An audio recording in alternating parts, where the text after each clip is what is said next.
Pagi, listener, apa kabar Anda di kesempatan hari ini? Tidak terasa kita sudah sampai di pertengahan bulan Maret 2023 dan tidak terasa pula sudah 3 bulan kita lalui di tahun 2023. Semoga apa yang sudah Anda coba wujudkan sebagai sebuah bentuk resolusi, entah itu investasi, kemudian juga pribadi yang tangguh, ibadah yang mulai membaik lagi, sampai dengan personality Anda yang lebih mumpuni lagi itu bisa mulai terwujudkan ya. Tapi jangan lupa bulan Maret ini ada banyak hal penting yang tidak boleh dilewatkan begitu saja secara individu dan juga secara spiritual. Nah, yang pertama, insya Allah kita akan masuk ke bulan suci Ramadan. Kemudian juga ada hari raya umat Hindu, hari raya yang tidak boleh dilewatkan yaitu berhubungan dengan hari raya Nyepi, ya, hari raya umat Hindu pastinya ya.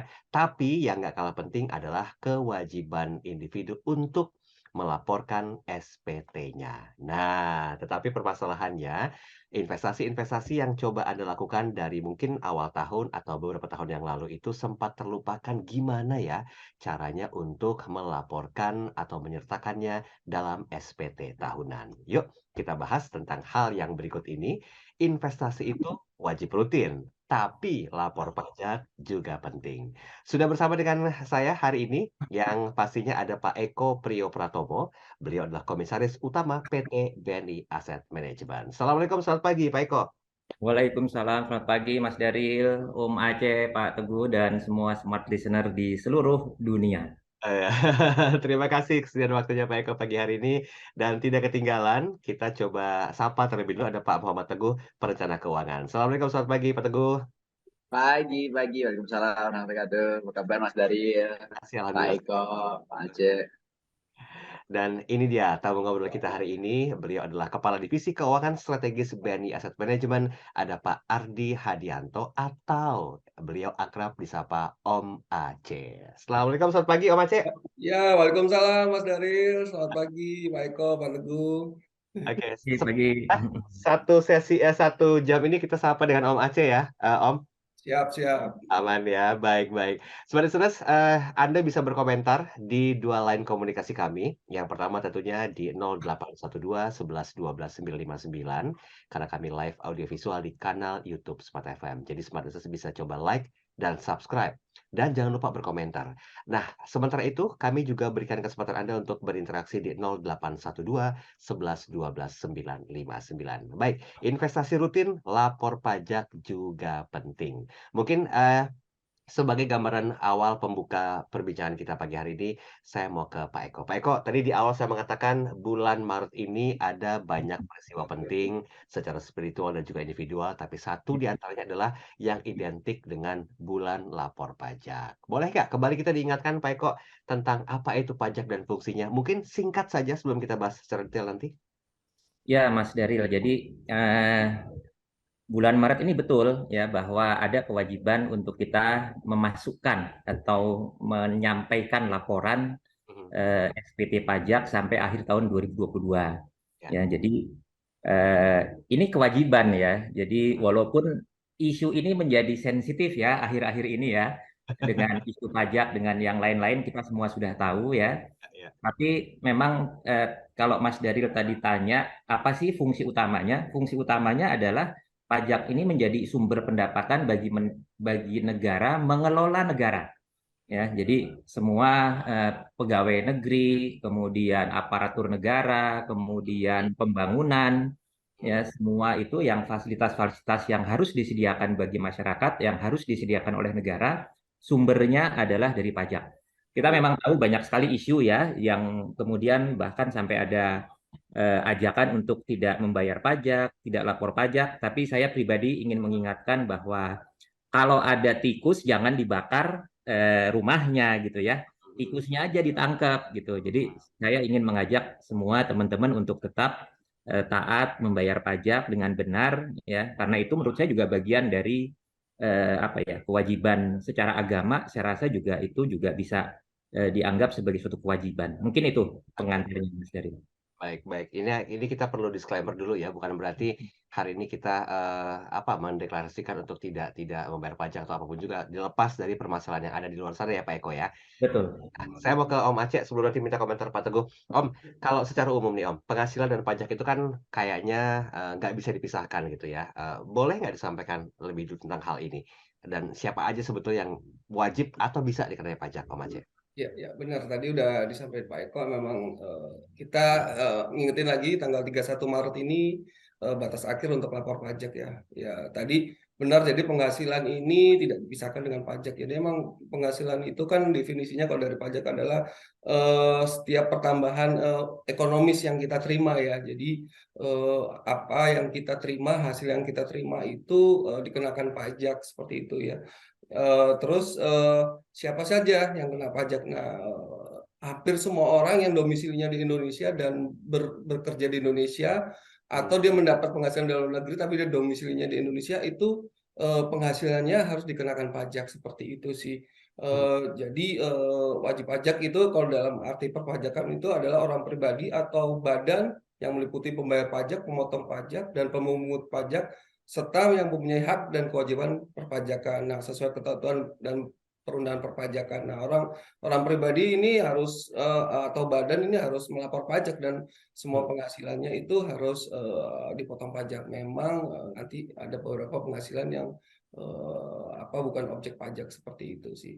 Oke, baik baik. Ini masih, overview ya di sesi Mm-mm. pertama ini. Terima kasih Om Aceh. Saya mau ke Pak Teguh dulu. Pak Teguh, dimohon untuk tidak kritis menjawab pertanyaan ini. Karena pemberitaan-pemberitaan yang di luar sana tuh, banyak sekali terjadi, tapi kita coba kesampingkan gitu ya. Bagaimana pandangan Pak Teguh sebetulnya tentang tingkat kepatuhan bayar pajak dari masyarakat Indonesia? Ini sekali lagi di luar dari permasalahan-permasalahan yang ada dan, sedang terjadi, Pak Teguh. Silakan. Prinsipnya yang menjadi kewajiban untuk orang pribadi di akhir bulan Maret itu adalah lapor pajak. Oke. Ya, bayar pajaknya mah kalau orang yang gajian udah pasti dipotong tiap bulan, Betul. ya kan? Itu udah default. Orang yang yang sudah bayar pajak diminta lapor. Deadline-nya Oke. 31 Maret yang dilaporkan untuk sepanjang tahun 2022 Ya. sampai dengan tanggal 31 Desembernya. Anda sudah bayar, ada kewajiban bayar, lapornya sekarang. Nah, yang kita ingin encourage adalah sekarang lapor. Udah bayar kok, tinggal ini. Memang ada beberapa yang misalkan kurang bayar, ya berarti tinggal nambah bayar kan gitu. Nah, ini nih yang harus dipahami gitu kan. Nah, alhamdulillah sih kemarin saya baca berita kondisi-kondisi sekarang tetap membayar pajaknya tetap ini. Ada bercandaan di luar sana. Ada dua hal yang nggak bisa kita hindari. Yang pertama adalah kematian, yang kedua adalah bayar pajak. Yang harus kita pahami. Jadi gini, nggak usah menghindari. Karena gini, dalam membangun negeri, membangun bangsa, kita berperan sesuai dengan perannya masing-masing, gitu kan. Salah satu kewajiban kita adalah membayar pajak karena kita pakai jalan raya, kita pakai fasilitas umum, yang itu perlu dikelola, perlu di-maintain, gitu kan. Bahwa sekarang ada rumor, ada berita-berita seperti itu, saya kira juga mereka berperan sesuai dengan porsinya untuk membersihkan. Nah, Hmm. justru kalau optimis nih dengan ada kayak gini nih, jujur jadi seneng gitu. Nah, jadi ke depan harusnya bagus dong. Ya. Pengelolaannya lebih prudent lagi, pengelolaannya lebih profesional lagi gitu kan. Sehingga lebih bersih lagi gitu kan. Sehingga ke depan pajak yang kita bayarkan akan lebih baik lagi penggunaannya. Yang tentu kita awasi bareng-bareng. Itu sih Mas dari. Oke, baik baiklah. Nah, banyak income yang mungkin, menjadi andalan Anda ketika Anda menginvestasikan dana Anda di, bidang investasi. Nah, bagaimanakah sebetulnya ketentuan dan apa sih yang harus Anda lakukan, serta bagaimana penempatannya atau menyertakannya dalam SPT tahunan. Nanti kita bahas lebih detail tentang investasi yang Anda lakukan, ya rutin, itu wajib, tapi lapor pajak juga penting. Nanti disambung di sesi berikutnya. Kami undang Anda untuk berinteraksi, silakan di 0812 11 12 959. Dan kami live audiovisual di kanal YouTube Smart FM. Jadi untuk Anda yang mau nonton Pak Eko, mau nonton Om Aceh, dan juga Pak Teguh, silakan buka kanal YouTube Smart FM. Nanti Anda bisa coba saksikan kami. Dan berkomentar pun kami tunggu di sana. Jangan lupa untuk like dan subscribe. Kami akan segera kembali. Terima kasih Anda masih terus bersama kami dalam program Smart Financial Wisdom bersama dengan Pak Eko Priyopratomo, Komisaris Utama BNI Asset Management, juga hadir Pak Ardi Hadianto atau yang akrab disapa Om Aceh. Beliau adalah Kepala Divisi Keuangan Strategis BNI Asset Management dan Pak Muhammad Teguh selaku Perencana Keuangan. Investasi rutin, lapor pajak juga penting. Itu bahasan kita pada perbincangan kali ini.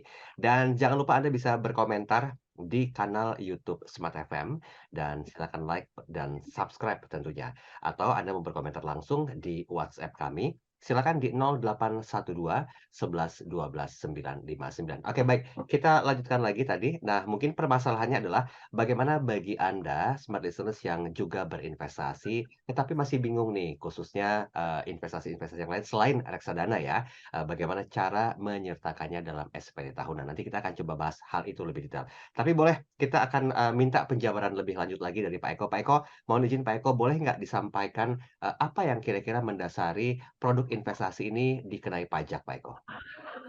Ya, Mas Daril. Jadi seperti yang disampaikan oleh Om Aceh tadi ya, pajak itu basisnya adalah semua peningkatan ekonomi. Ya, jadi penghasilan kita, kemudian baik dari hasil bekerja maupun dari hasil investasi. Ya, semuanya itu merupakan objek pajak. Walaupun ada beberapa pengecualian. Ya, jadi nanti kita akan perlu mengenal ada pajak yang sifatnya final dan ada yang pajak sifatnya tidak final. Nah, investasi itu kebanyakan sifatnya final. Artinya apa? Artinya tidak tergantung dari pendapatan kita dan tidak tergantung dari ada yang namanya penghasilan yang tidak kena pajak. Ya. Jadi kalau Oke, ada sedikit penghasilan umumnya kan ada obligasi atau sukuk ya atau saham. Itu ini ada kendala teknis. semuanya sifatnya final. Bisa mendengarkan suara saya, Mas Daril? Agak sedikit terputus. Mohon izin diulang kembali sedikit saja. Kalau itu saya mudah-mudahan ini bisa terdengar. Ya, sementara waktu mungkin videonya boleh dinonaktifkan. Silakan dilanjutkan, Ya. Pak Eko. Ya, jadi instrumen investasi yang kita kenal tabungan, deposito, sukuk atau obligasi, kemudian saham ya, Mas Dari itu kebanyakan sifatnya final semua. Jadi kalau kita nabung terima bunga atau imbal hasil itu pajaknya adalah 20% final. Ya, jadi itu sudah dipotong tuh sama bank biasanya. Obligasi atau sukuk surat berharga negara itu pajaknya 10% final. Jadi dari penghasilan yang kita terima itu sudah akan dipotong tuh ya sama bank custodiannya, sama banknya, dan pada akhir tutup tahun 2022 kita itu bisa minta kepada bank kita, Mas Daril, untuk tanya berapa sih gross penghasilan sebelum pajak dan pajaknya itu kita harus catatkan dan itu sifatnya final. Jadi bukan kita harus membayar lagi karena sudah dipotong pajaknya. Nah, saham juga begitu. Saham itu kalau kita menjual saham itu pasti sudah dipotong 0,1% pajaknya. Jadi sebetulnya sangat dimudahkan. Tinggal memang kita perlu punya administrasi pakai Excel gitu ya. Setiap penghasilan berapa kita hitung, kita kumpulkan dalam 1 tahun. Nah, nanti di dalam SPT itu ada lembaran khusus tuh. Pajak-pajak yang sifatnya final itu kita masukkan. Kurang lebih dari investasi sifatnya tadi Mas Daril, pajak final dan sudah dipotong biasanya. Ya. Ini kan kita pernah bahas beberapa edisi yang lalu ya Pak Eko ya tentang reksadana yang ternyata tidak dikenakan pajak ya Pak Eko ya. Betul, kalau reksadana itu bukan objek pajak. Kenapa? Sebetulnya reksadana itu juga dipajakin Mas Daril, tetapi sudah dipotong. Jadi kalau reksadana invest di deposito ya, sudah dipotong sama banknya. Jadi kenapa tidak dipotong lagi atau bebas pajak? Oke, baik. Pak Eko terima kasih. Saya mau ke Om Aceh. Om Aceh, mohon izin. Sebenarnya adalah Oke, ini ada kendala teknis sedikit. Mungkin Pak Eko boleh leave dulu, nanti boleh masuk lagi agar koneksi internetnya bisa kembali stabil, Pak Eko. Mohon maaf sebelumnya. Terima kasih. Oke, saya lanjutkan ke Om Aceh. Om Aceh, ini biar lebih lengkap lagi Om Aceh ya, edukasi hari ini tentang SPT pajak yang maksimal waktunya itu di tanggal 31 Maret. Kira-kira bentuk investasi yang dikenai pajak itu seperti apa dan apa saja? Dan kalau bicara masalah aturan pengenaan pajaknya pun seperti apa Om Aceh? Ya, baik Mas Daril. Jadi Tadi sudah disampaikan lengkap dengan Pak Eko ya. Memang pertama kan kalau kita investasi kan kepengennya dapat imbal hasil ya. Dari imbal hasil atau bunga itu dikenakan pajak. Nah, untuk aturannya tadi udah disampaikan Pak Eko. Deposito kita final 20%, terus obligasi 10% dari bunga. Terus kalau kita jual obligasinya itu untung, kita dapat capital gain. Nah, itu jangan lupa, itu juga dikenakan pajak 10% juga, seperti itu. Tapi final. Nah, apa sih final itu? Final itu artinya dia itu sudah tidak diperhitungkan lagi di pajaknya apa namanya di SPT kita yang penghasilan kita utama. Jadi udah bersih. Jadi tidak dikenakan tarif yang sampai 35 atau 50%. Nah, itu makanya final itu lebih menarik. Jadi udah langsung final ya. Nah, kalau tidak final itu nanti masuk ke penghasilan kita yang dari gaji. Nah, seperti honor itu juga harus dimasukkan. Jadi dia tidak final seperti itu sih. Nah, tadi satu lagi saham. Saham ini 0,1% pajaknya saat penjualan. Nah, tapi ini menariknya walaupun kita jual rugi, tetap kena 0,1% dari total kita jual itu, total saham yang kita jual. Seperti itu sih. Walaupun kita rugi, kita dikenakan pajak 0,1%. Oh, tetap. Nah, seperti itu. Nah, ini menariknya yang reksadana tadi udah sampaikan Pak Eko. Memang reksadana ini sebagai salah satu penghasilan yang bukan objek pajak. Jadi lebih menarik sih. Jadi pajaknya itu semua sudah dihitung oleh Bank Kasedian. Jadi kita itu terima bersih. Jadi kita kalau misalnya saya investasi nih di BNI Dana Liquid nih, wah udah menguntungkan, kita jual dapat capital gain, kita tidak usah ngitung pajak lagi. Tadi yang Pak Eko bilang itu kita harus menyiapkan Excel, dihitung pajaknya berapa persen finalnya. Kalau nanti ada pelaporan SPT itu harus dihitung. Nah, kita sudah tidak menghitungnya lagi seperti itu. Terus kalau mau deposito kita kan di BNIM juga punya produk seperti Tickwood atau Makara itu kan tiap bulan ada imbal hasil. Ya udah kita terima bersih gitu sih. Lebih menarik kalau misalnya kita berinvestasi di reksadana secara perpajakannya seperti itu sih. Oke. Om Aceh, sorry Om Aceh, saya mau tanya lebih lanjut Om Aceh. Apakah pengenaan pajak pada produk investasi ini akan bikin keuntungan si investor berkurang signifikan atau bagaimana kira-kira? Kan berarti kan kalau kita untung yang didapat itu masih kotor ya, belum dikurangi dengan pajak atau bagaimana? Ini agak lebih Ya, benar. Kalau kita misalnya dapat deposito nih rate nih misalnya 3%, nah kita harus jangan lupa itu harus kita kurangin dulu 20%. Jadi perspektif kita itu ngelihatnya itu net. Jadi kita harus memperhitungkan faktor perpajakannya seperti itu sih. Nah, tapi beda dengan reksadana misalnya kalau kita lihat nih data historis 5%, 10%. Nah, kita itu tidak usah memperhitungkan faktor dari pajaknya seperti itu sih. Oke, baik. Terima kasih Om Aceh. Pak Teguh, boleh nambahin Pak Teguh? Dari sisi edukasi dan juga perencanaan keuangan, bagaimana menyikapi hal ini? Ya, investasi kan kita memang tadi ya pertanyaan Mas Daryl tadi, memang mengurangi nggak? Ya mengurangi. Signifikan nggak? Tergantung investasinya di mana. Jadi gini, misalkan kita kalau punya deposito, kemudian dapat imbal hasil ya, ada yang bunga, ada yang bagi hasil gitu kan. Dari imbal hasilnya itu dikurangi 20%. Oke. Nah, artinya misalkan kita punya deposito 1 miliar misalkan gitu ya. Kemudian imbal hasil di bulan itu 1 miliar berarti berapa? Misalkan 5 juta gitu misalkan gitu kan. Nah, 5 juta itu dipotong 20% dari 5 juta. Yang kita terima menjadi 4 juta. Kalau di bank kan ada itunya tuh. Kalau tabungan atau apa ada pendapatan bunga gitu atau bagi hasil, kemudian ada pajak tuh.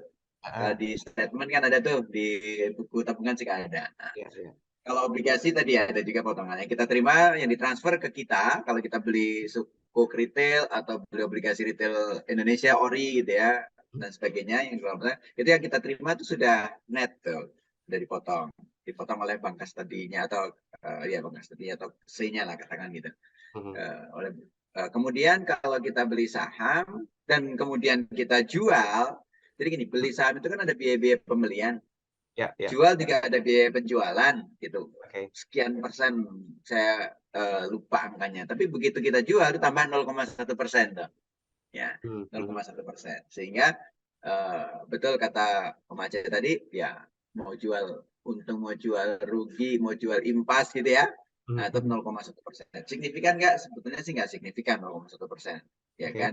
Tapi bukan dari return ya, Om Aceh ya. Itu tapi dari total penjualannya. Nah, total Ah, penjualan yang kita jual. Misalkan 100 juta gitu kita jual nih saham A gitu kan. mhm. Maka 0,1% dari 100 juta. Berarti 100.000 itu pajaknya tuh. Kira-kira gitu. Meskipun dari 100 juta itu kita untungnya cuma 100.000 atau malah rugi. Dulu kita belinya 105 misalkan. Kita jual sekarang 100 juta gitu ya misalkan gitu. Atau bayar 0,1%. Nah ini memang suatu hal yang kita harus kalkulasikan. Sehingga ketika malah melakukan investasi dan mau menjual kalau di saham misalkan gitu, dihitung tuh biaya-biaya plus pajak yang harus kita bayarkan. Biasanya kalau biaya-biaya udah langsung include pajaknya, jadi kita nggak perlu bayar pajak lagi ke kas negara gitu, udah langsung dipotong tuh di sistemnya gitu kan. Nah Ya. itu perlu diperhitungkan return kita tuh jadi berapa gitu. Mhm. Di obligasi atau di sukuk juga hitung nih dapat realnya berapa. Kalau di obligasi sukuk yang pemerintah terbitin sekarang juga lagi ada penerbitan sukuk retail kalau nggak salah ya. Nah, Mhm. biasanya ada simulasinya. Yang saya terima berapa sih netnya? Jadi kita terima udah net setelah dipotong pajaknya. Tapi kalau nominalnya secara rate gitu ya, imbal hasilnya misalkan berapa persen? Nah, saya lupa kemarin itu berapa ya? Katakan 6%. 6% itu masih gross tuh. Berarti netnya dipotong pajaknya sehingga net 5, sekian persen yang akan kita terima gitu. Jadi selalu kita membandingkan kalau satu produk dengan produk lain karena tarif pajaknya beda, maka kita lihat netnya berapa baru kita keputusan investasi kita akan masuk dengan proyeksi imbal hasilnya itu berapa. Makasih. Oke, wah singkat banget, makasih. Ya udah, kalau gitu kita break dulu deh. Semoga Pak Eko sudah bisa bergabung dan juga mengaktifkan kamera nanti di sesi yang berikutnya ya, karena ada beberapa pertanyaan yang akan kami hadirkan. Oh ya, ada polling singkat yang kami hadirkan di kanal YouTube Smart FM. Ini pertanyaan simpel kok. Apakah Anda sudah lapor pajak? Cukup jawab sudah atau belum saja. Nah, silakan sharing saja bersama dengan kami. Silakan di kanal YouTube Smart FM. Dan terima kasih buat Anda yang sudah menonton. Jangan lupa untuk like dan subscribe. Yang mau bertanya juga boleh di kanal YouTube Smart FM. Nanti kita akan coba bahas secara lebih detail lagi tentang apa dan bagaimana tentang pajak ini, karena konon katanya pengenaan pajak itu terlalu tinggi. Nah, apakah ini tidak menyebabkan para investor itu kabur atau menghindari pajak? Nanti kita akan bahas hal tersebut, minta komentar dari ketiga narasumber kami. Swadesers, kami break kembali setelah jeda iklan komersial berikut ini. Saya Daniel Adam dan Pak Eko Priyopratomo, Komisaris Utama BT BNI Asset Management, serta Pak Ardi Hadianto atau yang akrab disapa Om Aceh, selaku Divisi Keuangan Strategis BNI Asset Management, juga Pak Muhammad Teguh, Perencana Keuangan, masih bersama dengan Anda dalam program Smart Financial Wisdom. Kita masih bahas tentang investasi rutin dan lapor pajak juga penting ya. Nah, sebelum kita ke pertanyaan berikutnya, saya mohon izin terlebih dahulu untuk membacakan pertanyaan yang masuk di WhatsApp. Ini yang masuk ada Pak Bambang Wijanarko, beliau ada di Sidoarjo, Jawa Timur. Saya mau tanya tentang BPJS yang JHT. Apakah pajaknya sudah final atau belum? Pak Eko, silakan. Eh, Mas Daril, kalau BPJS yang JHT itu kan kita belum terima ya.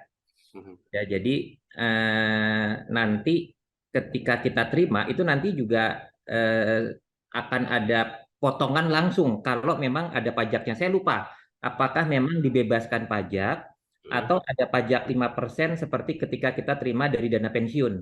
Ya, Oke. tetapi nanti kita terimanya sudah net tuh Mas Daril. Oh, Kalau untuk final yang ya? mungkin Om Aceh bisa lebih Mhm. ingat gitu, kalau JHT dari BPJS itu kita terimanya sudah dipotong pajak sudah pasti, tapi apakah juga bebas pajak ya? Silakan Mhm. Om Aceh. Ya, gimana Om Aceh?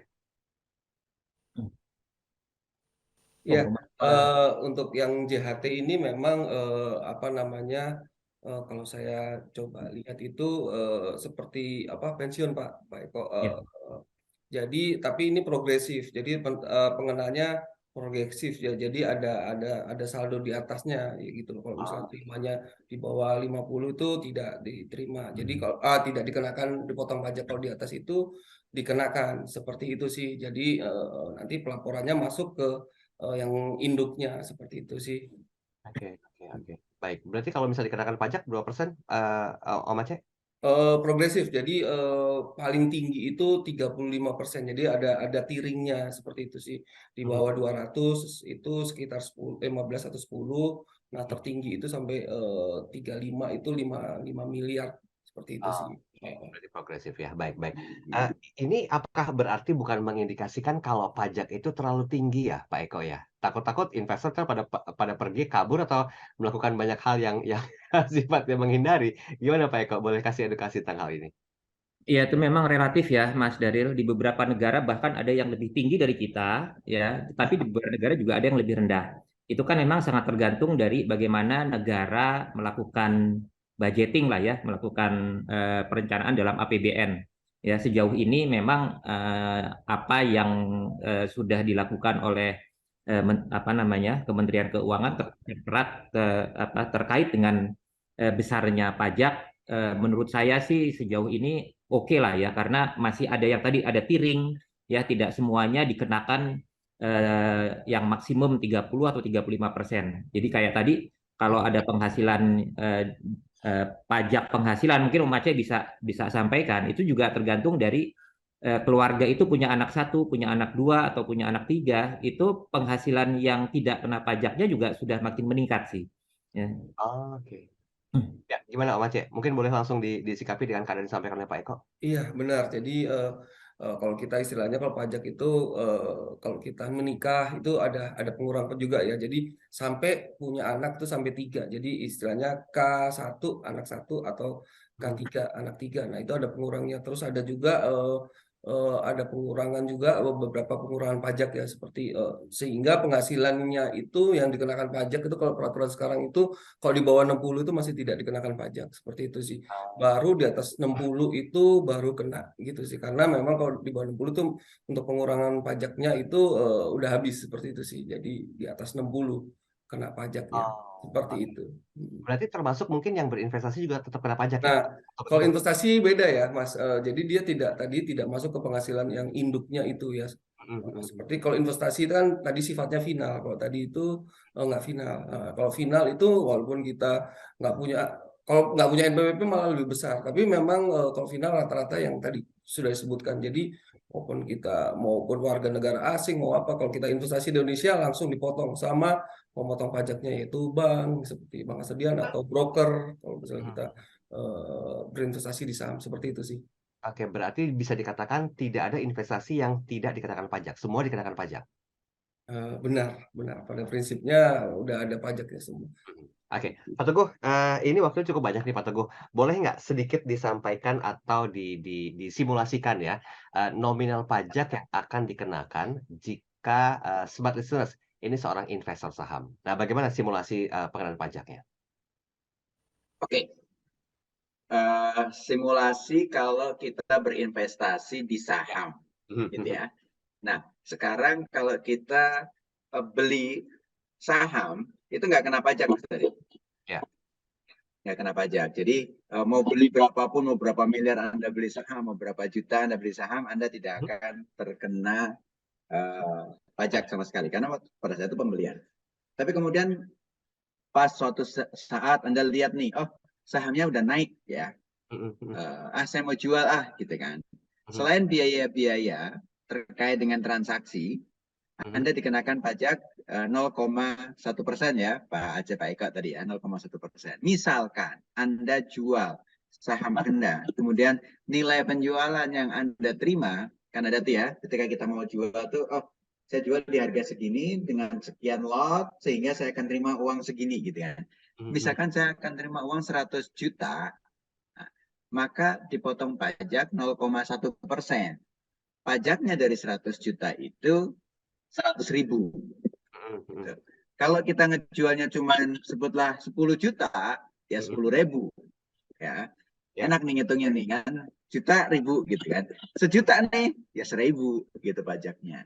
Gitu. Itu simulasinya. Sehingga kita nih, tentu juga Anda harus lihat di anggota bursa mana, di perusahaan sekuritas mana Anda menjadi nasabah, ya, menjadi investor itu di atas mana. Anda cari tahu biaya pembelian berapa, biaya ketika kita jual berapa ya. Nah, ini sehingga nanti dihitung lagi sebagai pengurangan lagi. Sehingga misalkan Anda akan terima tadi misalkan jual sahamnya itu terima 1 juta misalkan gitu kan. Nah, pajaknya kan 1.000, berarti 1 juta kurang 1.000 kan gitu.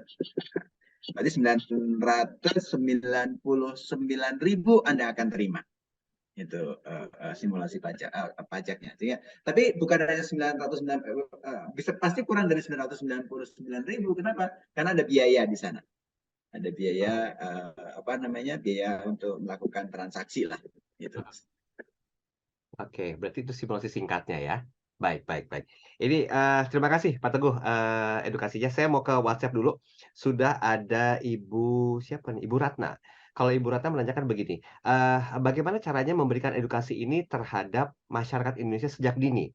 Banyak yang sama sekali belum mengerti pajak. Dan apakah harus offline atau online? Mana yang lebih prefer di antara keduanya? Silakan, siapa yang mau berkomentar? Pak Teguh mungkin, nanti Pak Eko dan juga Pak Om Aceh boleh menambahkan. Ya, kalau edukasi tentang pajak, sebetulnya secara online banyak banget. Anda tinggal browsing nih Bu, tentang bagaimana sih perhitungan pajak. Terutama sebenarnya yang perlu diedukasi itu kalau Anda karyawan bagaimana lapor. Tapi kalau Anda punya usaha, nah ini memang agak sedikit ada hitung-hitungannya. Sekarang agak dimudahkan. Kalau omset masih di level tertentu, saya lupa tuh angkanya tuh Mas Daryl. Ada berapa? 4,8 miliar Mas Teguh. 4,8 miliar gitu. 4,8 miliar itu pajaknya pajak dari omset ya. Itu ringan sekali 0,5 ya kalau nggak salah Pak Betul. Eko ya. Masih rendah banget 0,5 dari omset Anda. Sehingga laporannya atau bayar pajaknya lebih mudah. Jadi dengan omset 4,8 dalam setahun ya, 4,8 kemudian Anda tinggal lapor omset saya misalkan 4 miliar gitu ya dalam 1 tahun. Nah, tinggal kali aja 4 miliar kali 0,5%. Ini saya hitungin nih 4 miliar. Oh, baik sekali. 0,5%. Aduh, salah ketik lagi nih. Bentar, 0,5%. Itu bayarnya dalam 1 tahun dengan omset 4 miliar itu 20 juta. 20 juta. 20 juta. Berarti kalau 2 miliar omset Anda dalam 1 tahun, kan Anda punya pembukuan lah ya. Memang penting sih memiliki pembukuan, bukan karena untuk bayar pajak aja. Sebagai punya pengusaha mah kudu punya pembukuan, sehingga Anda punya dashboard. Kayak kita naik mobil gitu ya. Laporan keuangan tuh dashboard. Oh, bensinnya tinggal berapa, oh kecepatan kita di berapa, oh ada indikator apa, oh rem tangan masih naik nih misalkan gitu ya. Nah, itu kan ada merah segala macam. Nah, kalau kita nggak punya dashboard, Anda nyetir nggak ada kode-kode gitu, jadi kan agak sedikit gimana gitu ya nyetirnya, nggak bisa oh, ternyata tiba-tiba mau di jalan karena sesimpel bensinnya habis. Indikator kalau rusak aja, saya pernah tuh indikator bensin saya rusak, saya kira bensin masih banyak, ternyata habis, mogok di jalan malu-maluin banget bener ya. Nah, makanya harus benar juga bikin laporan keuangan juga benar. Nah, dalam laporan keuangan kita, omset kita berapa? Kalau omset kita tadi misalkan 2 miliar, maka ya bayar pajaknya 10 juta dalam 1 tahun. Dalam 1 tahun. Gitu, Mas Daryl. Oke, tapi sekarang mobil nggak mogok lagi kan? Alhamdulillah. Kan udah ganti RBC. Oke, baik. Kita break sebentar ya. Nanti kita sambung lagi di sesi yang terakhir karena waktunya masih cukup untuk membahas tentang hal-hal yang berhubungan dengan investasi yang dikenakan pajak. Nah, bagaimanakah memaknai pembayaran pajak yang dilakukan baik oleh orang ataupun mungkin juga perusahaan. Nanti boleh disampaikan hal tersebut. Oke, terima kasih buat Anda sudah berkomentar dan juga ikuti polling di kanal YouTube Smart FM. Yang belum, silakan masih punya waktu. Simpel kok pertanyaan kita. Apakah Anda sudah lapor pajak? Sudah atau belum? Silakan klik polling-nya, nanti akan kita tutup di jam 8 pagi hari ini. Anda jangan kemana-mana, kami akan segera kembali. Investasi rutin, lapor pajak juga penting. Itu masih jadi bahasan kita bersama dengan Pak Eko Priyo Pratomo, selaku Komisaris Utama PT BNI Asset Management, dan juga ada Pak Ardi Hadianto atau Om Aceh, selaku Kepala Divisi Keuangan Strategis BNI Asset Management, serta Pak Muhammad Teguh, selaku Perencana Keuangan. Ini di sesi terakhir, waktu kita nggak cukup banyak lagi, tapi saya membacakan komentar-komentar yang masuk dulu. Ini ada Ibu Ermi di Klaten. Saya sudah lapor SPT. Oke, baik, terima kasih. Kemudian juga Pak Richard, kalau Pak Richard bilang, ikuti pollingnya dan laporkan SPT Anda. Oke, baik, terima kasih. Ya, kita lanjutkan perbincangan hari ini. Saya mau ke Pak Eko. Pak Eko, kalau mungkin boleh disampaikan, sebetulnya esensi untuk smart listeners ini menurut pandangan Pak Eko ya, agar bisa memaknai pembayaran pajak itu dilakukan dengan baik, bisa perorangan dan perusahaan itu, bagaimana kira-kira smart listeners perlu memaknai hal ini, Pak Eko? Pak Eko? Suara saya masih bisa terdengar nggak, Mas Daril? Apakah dengan jelas, Pak Eko? Oke, ya jadi kembali yang tadi saya sampaikan ya, Mas Daril, kita memang harus memandang kewajiban membayar pajak itu sebagai suatu kebutuhan suatu negara. Ya, Mhm, jadi saya rasa kalau kita memaknai bahwa negara ini harus dibangun, harus maju, dan sumber utamanya adalah pajak, saya pikir kita juga bisa merasakan itu menjadi kebutuhan kita ya, Mas Daril. Karena beda antara kewajiban dengan kebutuhan. Ya, kalau kita di dalam agama Islam, sholat itu menjadi kewajiban berat itu, Mas Daril. Tapi kalau kita merasa sudah menjadi kebutuhan, mhm. itu mungkin akan menjadi ringan. Saya lebih memilih untuk merasa ringan untuk membayar atau dan melaporkan pajak karena saya meyakini bahwa negara ini membutuhkan dana untuk membangun dan harapannya terlepas dengan segala sesuatu yang terjadi, saya malah bersyukur ada kejadian seperti ini, Mas Daril ya, Mhm, mhm. karena harapannya seperti Pak Teguh bilang harusnya jadi kesempatan bersih-bersih ya Mhm. sehingga pembayaran pajak kita juga bisa dirasakan lebih banyak manfaatnya. Kira-kira begitu Mas Daril. Oke, baik. Jadi ini harus bisa dimaknai secara positif dengan tujuan-tujuan tadi ya, sebagai sebuah kebutuhan ya, untuk membantu, roda perekonomian bangsa ya, Pak Eko ya? Betul. Oke. Ini kan, termasuk juga tentang kewajiban pelaporan pajak atas investasi, baik untuk perorangan dan juga korporat. Sebetulnya bagaimana? Apakah ada pembedanya nggak Om Aceh dari kedua, pernyataan itu? Iya, iya, untuk pelaporannya sih teknis sangat berbeda ya, Mhm, antara perusahaan atau badan dengan perorangan ya. Kalau perusahaan memang tadi, sekarang, pemerintah, dibagi 2 ya. Jadi ada mhm, penghasilan untuk UMKM yang tadi disampaikan Pak Eko sama Pak Teguh itu di bawah 0,48 itu lebih gampang dengan omset. Nah, mhm. kalau misalnya di atas itu harus melakukan pembukuan ya, Ya, accounting, nanti ada koreksi fiskal, ada, komersil, jadi panjang langkahnya ya. Ada biaya-biaya yang belum yang bisa dibiayakan, nah itu panjang.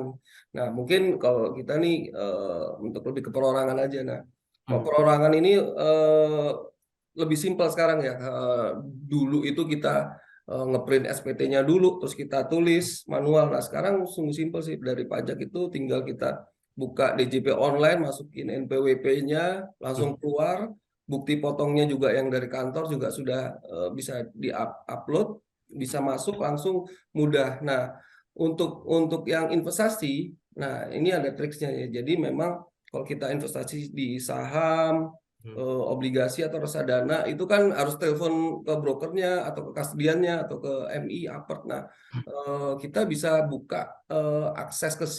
Nah, di situ tuh kelihatan semua daftar investasi kita.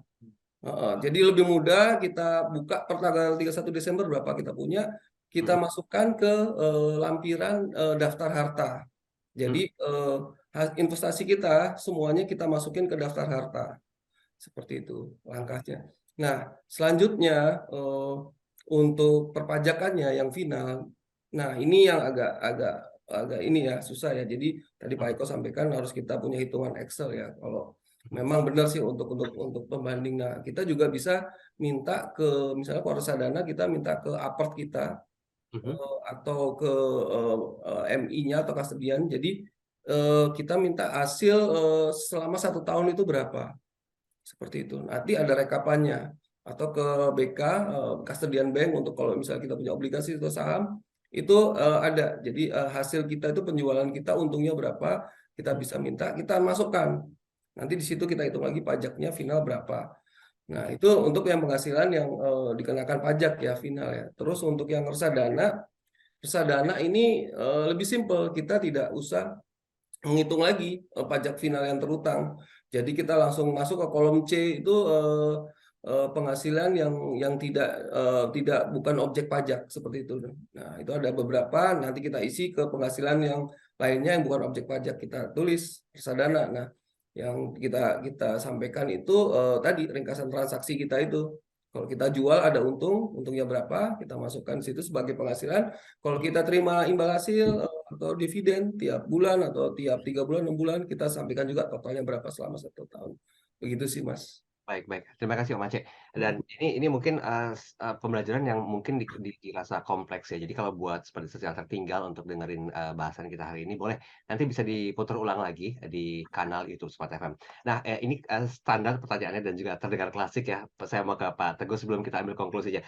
Pak Teguh, ngomong-ngomong kalau pelaporan pajak itu, merupakan bagian dari perencanaan keuangan nggak sih sebetulnya? Karena kan melihat sistematikanya ada yang udah dipotong secara otomatis, ada yang mesti dilaporkan secara manual. Nah ini, by system bagaimana? Apakah juga harus menjadi sebuah, hal yang identik dengan perencanaan keuangan atau tidak sejatinya? Sekarang saat ini nih kewajibannya kan lapor nih untuk bulan ini. Kewajiban lapor bagian dari perencanaan keuangan enggak? Bagi saya kewajiban lapor bagian dari perencanaan waktu. Karena butuh waktu untuk lapor. Luangkan waktu untuk lapor. Mau sekarang enak karena nggak harus datang ke kantor pajak untuk serah ini atau kirim by post itu nggak perlu lagi. Sekarang klik-klik mau tengah malam juga bisa ya, Om Aceh ya. Nah ini sekarang betul dimudahkan dan harusnya memang dimudahkan, termasuk yang UMKM itu mulai dimudahkan. Termasuk harusnya korporat juga dimudahkan, orang mau bayar kok ya kan. Nah itu dimudahkan. Sehingga ini bukan bagian dari perencanaan keuangan, tapi bagian dari perencanaan waktu. Tapi satu hal, dalam hal Anda bukan karyawan dengan satu pemberi kerja, Anda punya usaha juga, Anda punya karyawan juga, Anda punya bahkan karyawan atau kayak Pak Eko nih jadi komisaris di ini ada segala macam gitu ya di BNI di aset manajemen di komisaris, tempat lain juga ada income, pasti pemberi kerjanya nggak cuma satu. Dan saya bisa pastikan bahwa Pak Eko pasti kurang bayar. Nah ini baru masuk ke dalam bagian perencanaan keuangan. Tenang Pak Eko, ini juga bagian dari curhat. Jadi untuk bulan Maret pasti pengeluaran orang kayak Pak Eko, ya misalkan gitu ya, pasti harus ada alokasi dana untuk kalau kita dalam hitungan kita kurang. Gitu. Nah perencanaannya harusnya memang setiap bulan kita bayarkan kekurangan itu. PPh 25 ya Pak Aceh kalau nggak salah. Nah itu bayarkan. Sehingga pada saat Maret ini kita nggak berat-berat amat ini untuk membayar kekurangannya gitu. Nah sehingga bagian perencanaannya ketika Anda perhitungan pajak, lapor pajaknya itu kan sebelum lapor final tuh, oh ada kurang nih ketahuan tuh di websitenya DJP itu, wajib pajak A kurang sekian, Anda kurang bayar sekian, nah, bayar dulu ke bank dan bayar pun sekarang bisa pakai mobile banking, beberapa bank udah fasilitasi itu gitu kan, udah bayar ada buktinya, masukin ke dalam sistem, input, enter klik submit, final keluar bukti penerimaan laporan pajak gitu kira-kira gitu pada buktinya itu. Nah, dengan demikian maka selesai laporan Anda dan juga bagian perencanaan dari keuangan ketika Anda kurang bayar sehingga Anda harus punya alokasi dana untuk bayar pajak. Kalau nggak ada kekurangan sih nggak bagian dari perencanaan keuangan tapi bagian dari perencanaan waktu. Oke. Baik, ini waktu kita terbatas jadi boleh diambil konklusinya, singkat saja mungkin saya mau ke Om Aceh terlebih dahulu nanti ke Pak Teguh dikunci dengan Pak Eko. Silakan Om Aceh. Ya, oke. Jadi memang kita tanggal 31 ini harus sudah siap untuk pelaporannya, udah kita kumpulin data-datanya. Mungkin kalau pesan saya sih cari investasi yang jangan yang ribet-ribet lah, yang gampang lah kayak reksadana gitu, yang udah simple seperti itu sih. Oke, sesimpel itu ya. Baik, baik. Terima kasih Om Aceh. Pak Teguh, silakan. Singkat saja. Ya, luangkan waktu untuk bayar, untuk membuat laporan pajak. Sekarang sudah mudah. Mungkin waktu beberapa jam ya, 3 jam mungkin. Yang penting datanya lengkap, tergantung seberapa banyak data yang Anda harus kumpulin. Yang PR sebenarnya ngumpulin datanya sih. Kalau udah lengkap, input mah cepat. Luangkan waktu, bayar pajak dengan tertib. Oke, closing statement Pak Eko, silakan. Ya, satu lagi yang ingin saya tambahkan di dalam laporan pajak itu ada namanya laporan harta kekayaan dan utang, Mas Daril. Ya, ini akan membiasakan kita untuk tahu kita itu punya aset dan punya utang sehingga kita tahu kekayaan bersih kita berapa, net worth kita berapa.